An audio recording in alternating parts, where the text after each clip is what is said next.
अस्सलाम वालेकुम, good morning, जय हिंद दोस्तों। कैसे हैं आप लोग? उम्मीद है सब खैरियत से होंगे। अल्लाह आप लोगों को ऐसे ही खुश रखे। आज इंटरनेशनल टाइगर डे है। टाइगर की घटती संख्या और इसके संरक्षण के प्रति जागरूकता बढ़ाने के लिए हर साल 29 जुलाई को यह दिवस मनाया जाता है। विश्व भर में टाइगर की घटती जनसंख्या को देखते हुए इस दिन के जरिए उनकी बची जातियों को बचाने के लिए अंतर्राष्ट्रीय स्तर पर प्रयत्न किया जा रहा है। एक अनुमान के मुताबिक विश्व भर में मात्र 6000 बाघ ही बचे हैं। इनके अस्तित्व पर लगातार खतरा मंडरा रहा है और यह प्रजाति विलुप्त होने की स्थिति में है। इनके संरक्षण के लिए कई देश मुहिम चला रहे हैं, लेकिन फिर भी पर्यावरणविदों का मानना है कि यदि इनकी संख्या घटने की रफ्तार ऐसी ही रही तो आने वाले 1-2 दशक में टाइगर का नामो निशान मिट जाएगा। आप और हम जिस बाघ को देखकर डर जाते हैं और उनकी गरज सुनकर अच्छे कांप जाते हैं, आज उनके खुद के अस्तित्व पर खतरा मंडरा रहा है। बहरहाल देखते हैं बाघों से जुड़े कुछ दिलचस्प बातें।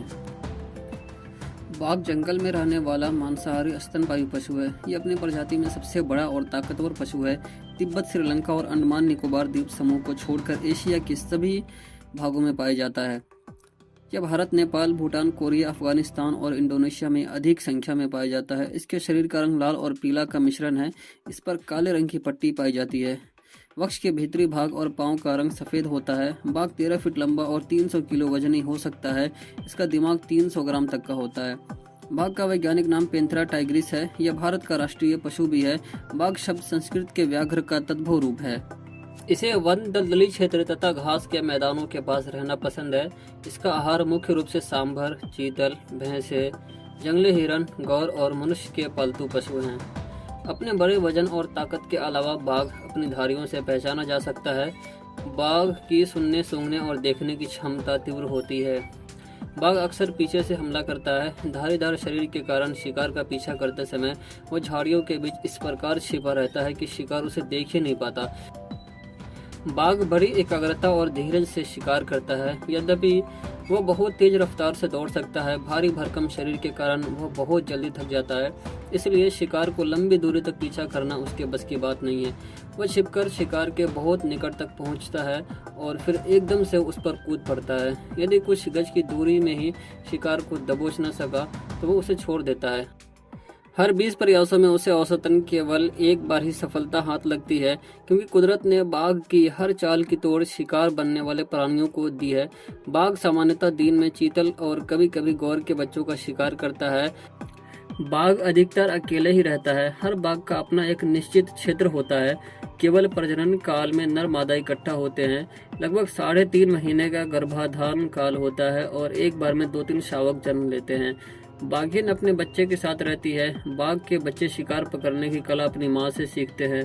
2.5 वर्ष के बाद वे स्वतंत्र रहने लगते हैं। इसकी आयु लगभग 19 वर्ष होती है। भारत में बाघों की घटती जनसंख्या की जांच करने के लिए अप्रैल 1973 में प्रोजेक्ट टाइगर शुरू की गई। अब तक इस परियोजना के अधीन बाघ के 27 आरक्षित क्षेत्रों की स्थापना की गई है, जिनमें 37,761 वर्ग किलोमीटर क्षेत्र शामिल है। बाघ के पूर्वजों के चीन में रहने के निशान मिले हैं। हाल ही में मिले बाघ की एक विलुप्त उप प्रजाति के डीएनए से पता चला है कि बाघ के पूर्वज मध्य चीन से भारत आए थे। वे जिस रास्ते से भारत आए थे, कई शताब्दियों बाद इसी रास्ते को रेशम मार्ग यानी सिल्क रूट के नाम से जाना गया। ऑक्सफोर्ड यूनिवर्सिटी और अमेरिका में NCI laboratory of genomic diversity के वैज्ञानिकों के मुताबिक 1970 में विलुप्त हो जाने वाले मध्य एशिया के कैस्पियन बाघ व रूस के सुदूर पूर्व में मिलने वाले साइबेरियाई या एमूर बाघ एक जैसे हैं। इस खोज से यह पता चलता है कि किस तरह बाघ मध्य एशिया और रूस पहुंचे। ऑक्सफोर्ड के wild life research conservation unit के एक शोधकर्ता कार्लोस ड्रिस्कॉल के अनुसार विलुप्त कैस्पियन और आज के साइबेरियाई बाघ सबसे नजदीकी प्रजातियां हैं। इसका मतलब है कि कैस्पियन बाघ कभी विलुप्त नहीं हुए।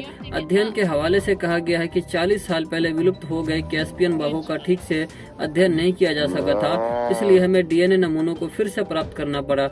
एक अन्य शोधकर्ता डॉक्टर नाबी यामागुची ने बताया कि मध्य एशिया जाने के लिए कैस्पियन बाघों द्वारा अपनाया गया मार्ग हमेशा एक पहेली माना जाता रहा, क्योंकि मध्य एशियाई बाघ तिब्बत के पठारी भागों से अलग नजर आते हैं। लेकिन नए अध्ययन में कहा गया है कि लगभग 10,000 साल पहले बाघ चीन के संकरे घासों गलियारे से गुजरकर भारत पहुंचे। इसके हजारों साल बाद यही मार्ग व्यापारिक सिल्क रूट के नाम से विख्यात हुआ। बाघ के पैर बहुत मजबूत होते हैं, जिस वजह से उसे शिकार करने में मदद मिलती है। लेकिन क्या आपको पता है कि बाघ के पैर इतने मजबूत होते हैं कि वो मरने के बाद भी खड़ा रह सकता है। आप सीधे सीधे बाघ की आंखों में देखेंगे तो वह आप पर हमला करने से पहले सोचेगा, या हो सकता है वो अपना इरादा बदल दे। तो जनाब, अगली बार बाघ से सामना हो तो आप यह ट्राई जरूर करें।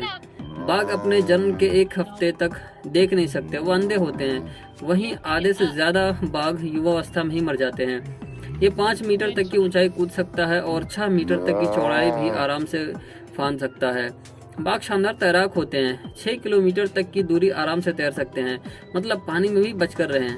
बाघ के 6 उपजाति हैं। एक समय बाघ की 9 उपजाति पाई जाती थी, लेकिन आज सिर्फ 6 रह गई हैं। पिछले 80 सालों में बाघों की 3 उपजातियां खत्म हो चुकी हैं। ऐसा माना जा रहा है कि बाघों की बचे 6 उपजातियां भी अगले 15 सालों में विलुप्त हो सकती हैं। इनके दांत इनकी जान होती है।